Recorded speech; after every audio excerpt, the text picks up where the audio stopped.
Hello and welcome to Heroic Media. I'm Patrick Cordova. And I'm Michelle Bauman. This week on Heroic Media, Notre Dame refuses to recognize a pro-marriage student group. An abortion clinic in Buffalo, New York holds a pregnant teen against her will. A recent Washington Post article takes up the question of when life begins. Stay tuned for all these stories and more here on Heroic Media.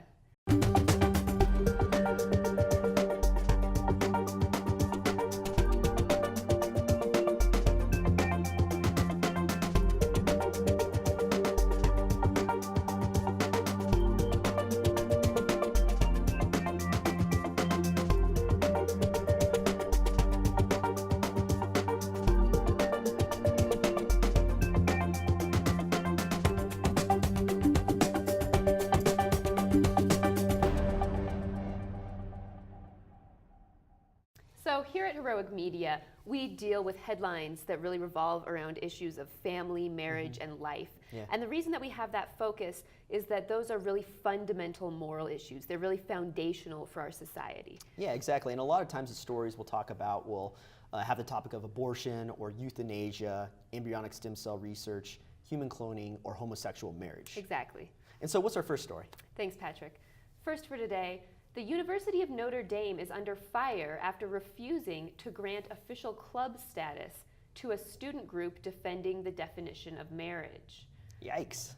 Yeah. That's what I thought when I first heard the story. I was like, wait, this is at Notre Dame? You know, Absolutely. supposedly a very Catholic university, right? A very prominent Catholic university. Yeah. Yeah, exactly. So what else did you think about this? Well, you know, it's interesting because the university responded and said, well, this is a very typical thing. 1/3 of the club applications we get are denied, and it's because they're too similar to other groups that are already in existence. Right. And they listed two specific groups. One of them, the Orestes Brownson Council, which exists to promote the understanding of the Catholic Church's teachings. Right. And the other, the Children's Defense Fund, which works specifically to educate and motivate about child poverty issues.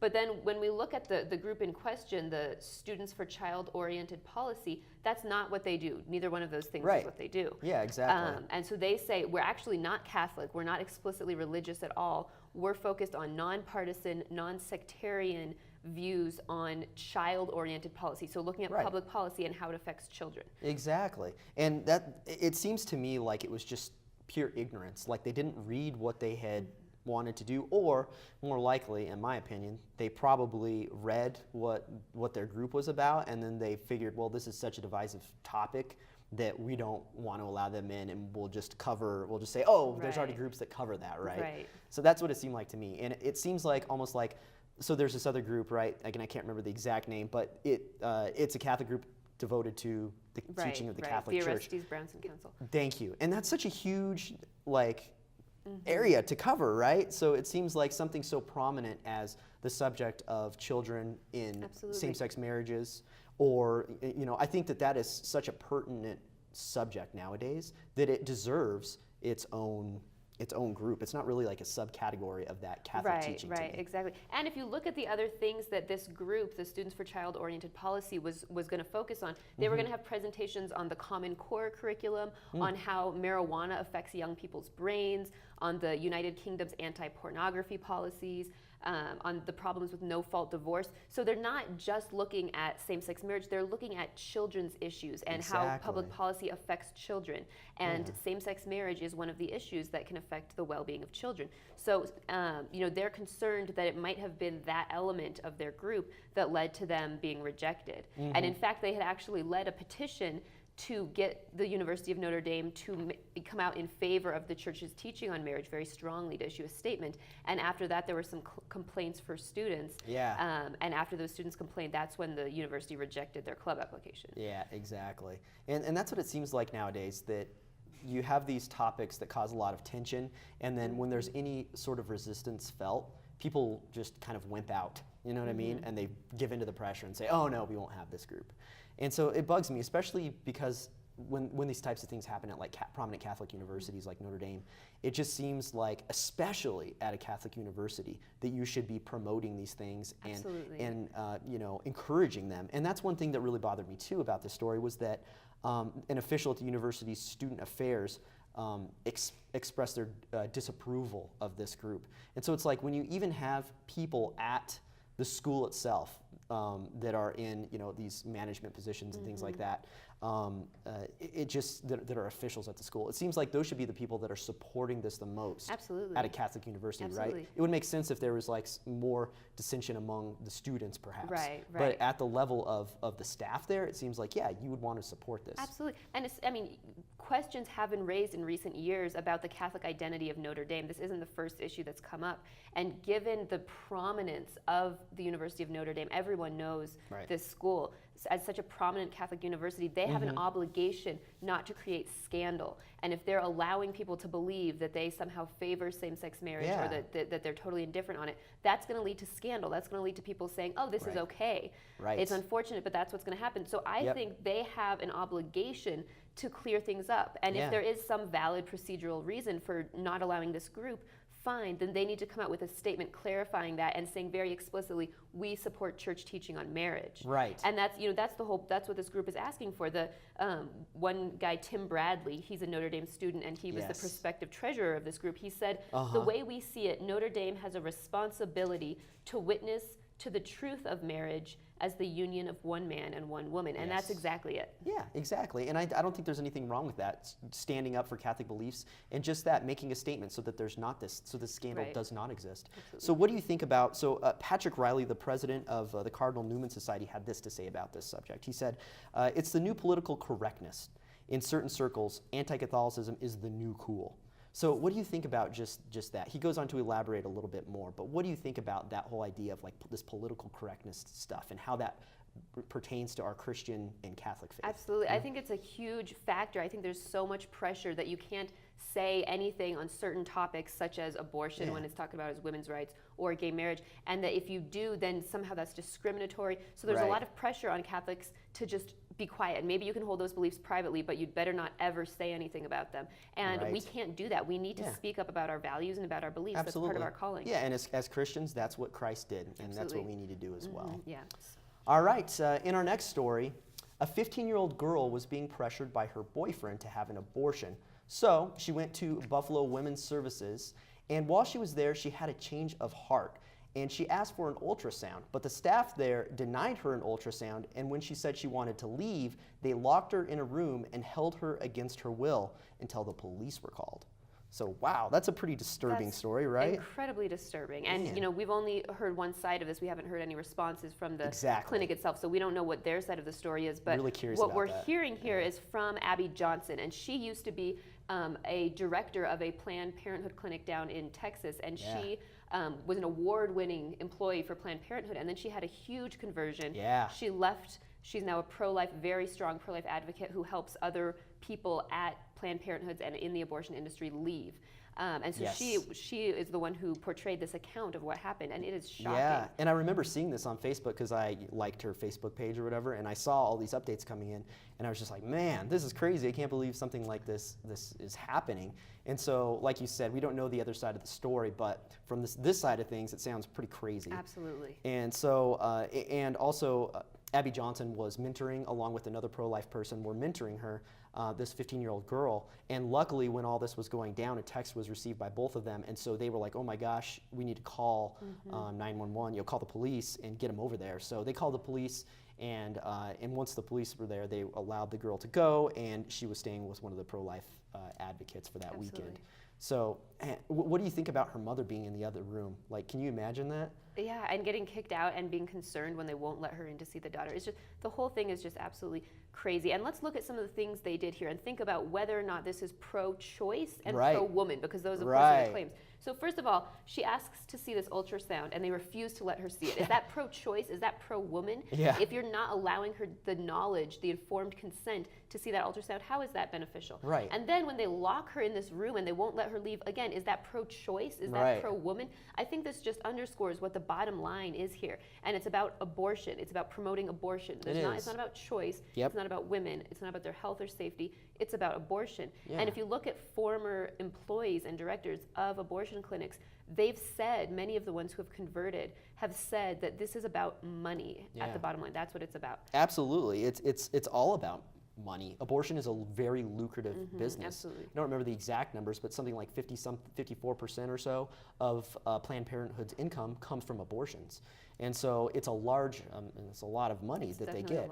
And it seems like, obviously we don't know all the circumstances surrounding this case, and we haven't, as we've already said, we haven't seen both sides, but it seems like they knew that once she were to see an ultrasound, that she would decide, I don't want an abortion. And to them, maybe that meant losing out on money.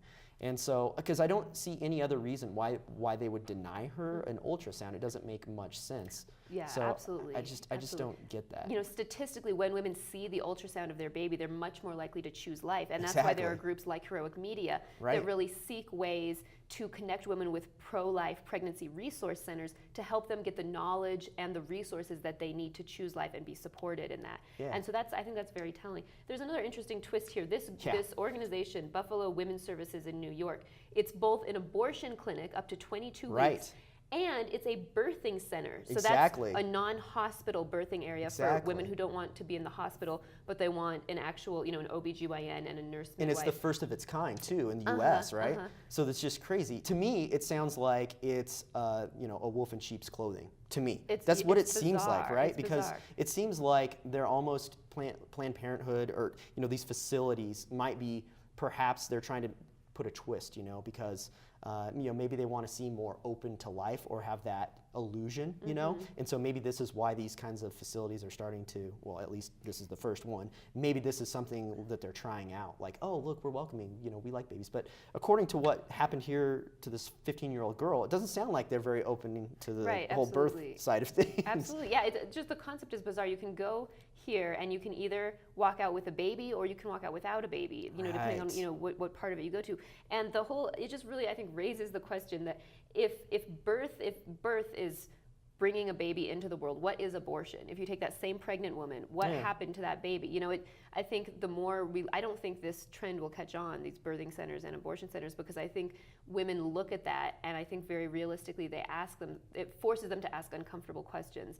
And the abortion industry doesn't really want people to ask those questions. So this is the first one. We'll see if they open any more of them. Yeah. But it's just the whole rhetoric behind it. We encourage women when they're pregnant to avoid alcohol and to avoid different kinds of drugs and things, and to make sure they get their vitamins, all these things, so that their baby is healthy. Yeah, exactly. So then to go and kill that baby, it's just completely incoherent, Yeah, exactly. And if I'm a woman and I'm thinking of having my baby somewhere, the first thing that comes to my mind is not to go to a place where is notorious for abortions, right? Or that perform many abortions. I don't know, it just seems like you said.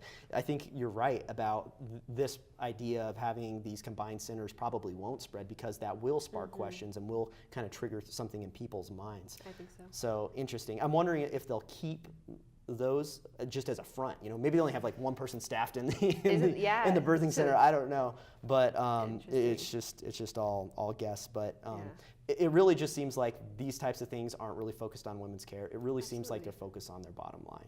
Absolutely. All right, coming up after the break, when does life begin? We'll have a special guest joining us to answer that question. Stay tuned.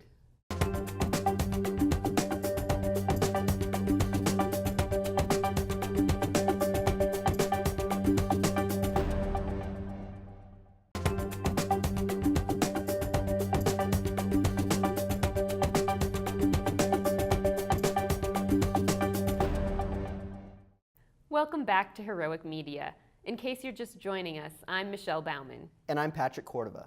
For this segment, we have a special guest joining us, Troy Freedman, who's a physician assistant at St. Anthony Healthcare Center of Colorado. Thanks for joining us, Troy. Pat, Michelle, thanks for having me. All right, and we're going to be discussing the following story, which took place in Florida, where Senator Marco Rubio has taken some heat recently after he accused his critics of hypocrisy after they rejected what the senator called scientific consensus regarding when life begins. So I guess we need to give just a little bit of background on the story, because it was a little bit confusing. First, this conversation started about global warming. And so what was happening were his critics were the Democrats, he's a Republican, he was having a conversation, and what happened was global warming was the topic. And they were saying, look at all the scientific evidence about global warming, blah, blah, blah. And Marco Rubio was very skeptical about it. And so he kind of turned it back on them and said, well, what about the scientific evidence regarding when human life begins? And so he kind of turned the tables on him, because he's like, why do you believe all this scientific evidence regarding global warming, whereas you don't believe it's unanimous amongst the scientific community regarding when human life begins? And so this, of course, kind of branched off as well, and somebody from the Washington Post made a comment on this, made a tweet, and cited an article where basically what was being said was a kind of a subtlety where the conversation switched from when does life begin to when is pregnancy. So as a physician assistant, how does this play into your daily job? Like, when do you see these types of issues come up, or do they come up?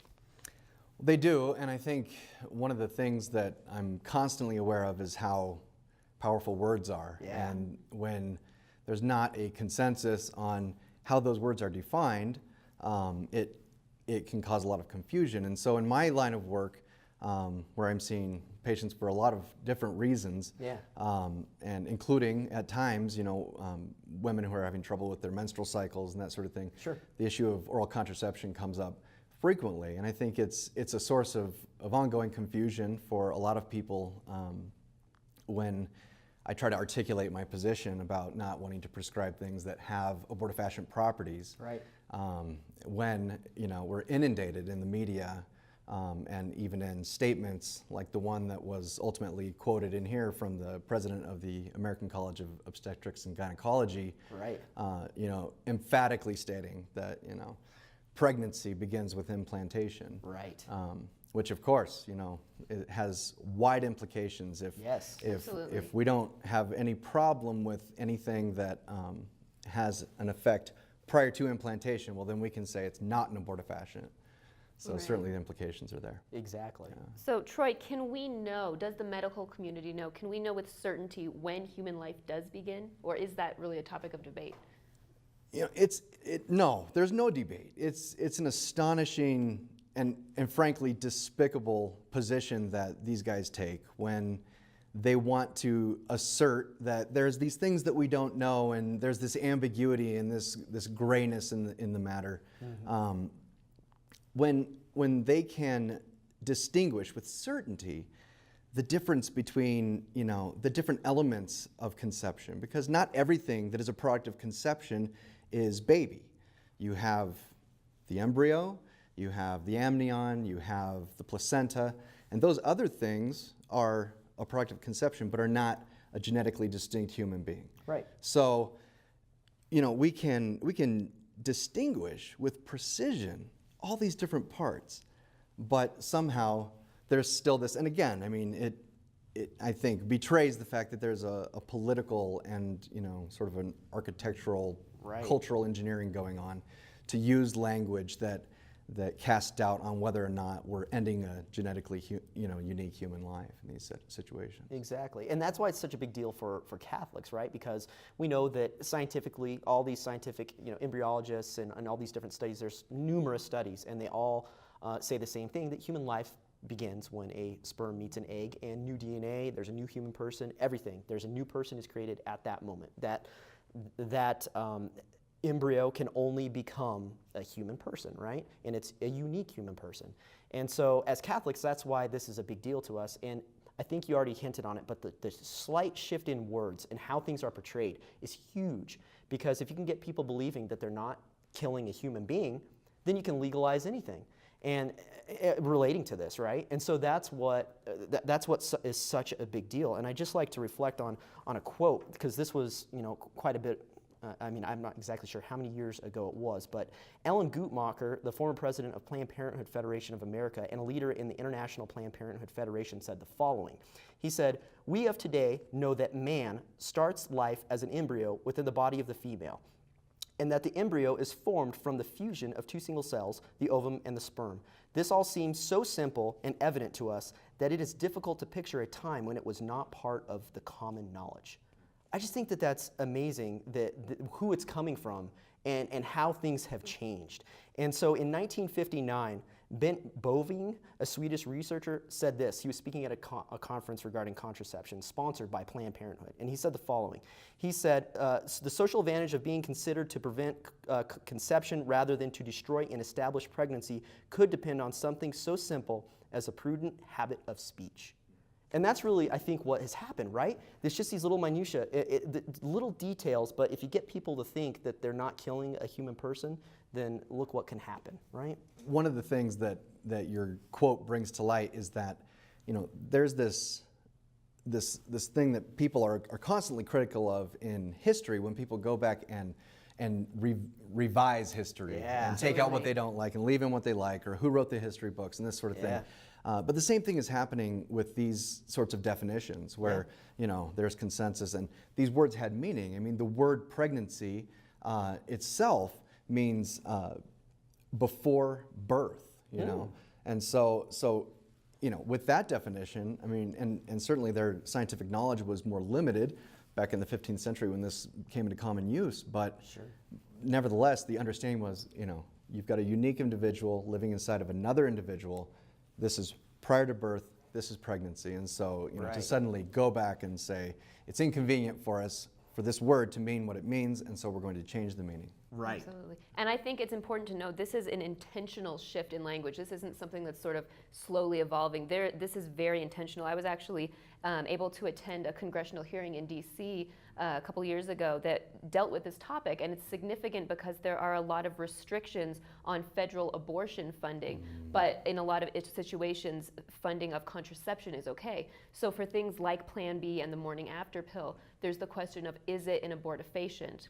And what the federal government has said is, oh, well, we're going to define pregnancy as starting with implantation, and they're not answering the question of when does life begin. They're saying this doesn't terminate a pregnancy, but it still kills a human life. Yep. Right. Exactly. So I think that's a really, you've offered some very insightful comments, and thank you for sharing your medical knowledge and for being here with us today. Thanks for having me. Thanks. Stay tuned.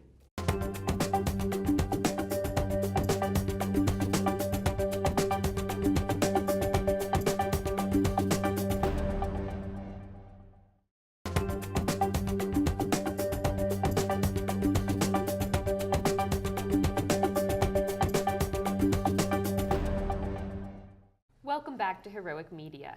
In our final story for the evening, a pro-life couple in California raised more than $7,000 in less than 2 weeks after helping a teen mom choose life and then agreeing to adopt her child. What a nice story. It is, really. I really think that that's great. This couple were reaching out to girls that were, and people like women that were considering abortion. Right. And I guess what happened was they got a call and they said, hey, this 15-year-old girl is thinking about having an abortion. Will you go talk to her? So they went and mentored her. And it was really just an amazing a process of what can happen from just reaching out to somebody. Absolutely. And so this individual decided that she eventually decided that after seeing an ultrasound, which highlights some importances of that, she decided that she didn't want to have an abortion, and she also decided that she wanted her mentors to adopt her baby.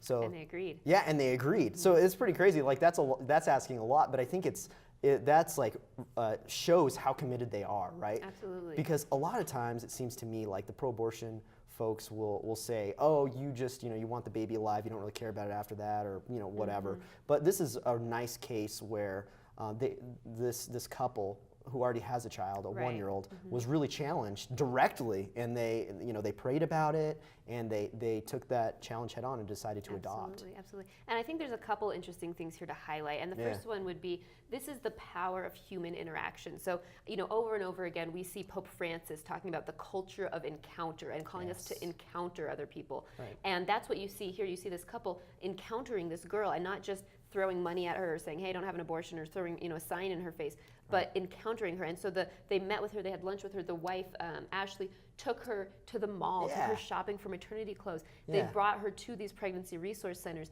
And so just that love and interaction is what really changed her heart, I think. Absolutely, and I'm really glad you mentioned that, because that's all like It's what huge. Pope Francis is about, and it's true. It causes conversions, right? More than just Absolutely. handing somebody a pamphlet Absolutely. or something that simple. It shows that they really care and they Sure. believe what they're saying. Absolutely. And then I think the other thing here that's really beautiful is how quickly they were able to raise this money. So, Yeah. you know, this couple agreed, they're Charles and Ashley Baldwin, Yes. they agreed that they would adopt this baby, and they had 3 months until the baby was born.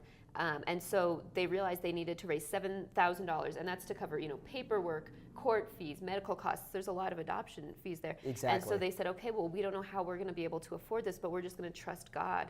And so they created this website through GoFundMe, is what it's called. And in less than 2 weeks, they raised over $7,000, which is just incredible. Yeah, 12 days, and 128 people donated. There's $7,110 last I checked, and it's just amazing. They hit it so quick, and that they had so many people pitch in, and I think that that's awesome. Like you said, like a Christian community coming together Absolutely. to support people like this is great. Absolutely. And it doesn't have to stop at 7,000. Of course, that's just to cover all those costs that you mentioned about adoption. But you know, they need strollers and other types of things like that for the baby. So it can keep going until the period of time ends. Absolutely. So if any of our viewers are interested in donating, they can go to the GoFundMe website and then just search for the Baldwin Family Adoption Fund. And then any extra money will be used for diapers, strollers, that kind of cost. Exactly. And on the website, on the GoFundMe page, Ashley said the following. She said, "The Bible says that children are a heritage from the Lord, and they are a gift," which is Psalm 127, verse 3.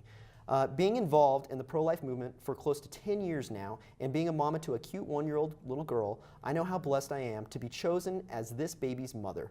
We are just so honored and grateful that He has entrusted us with adopting and raising our precious baby girl due this August.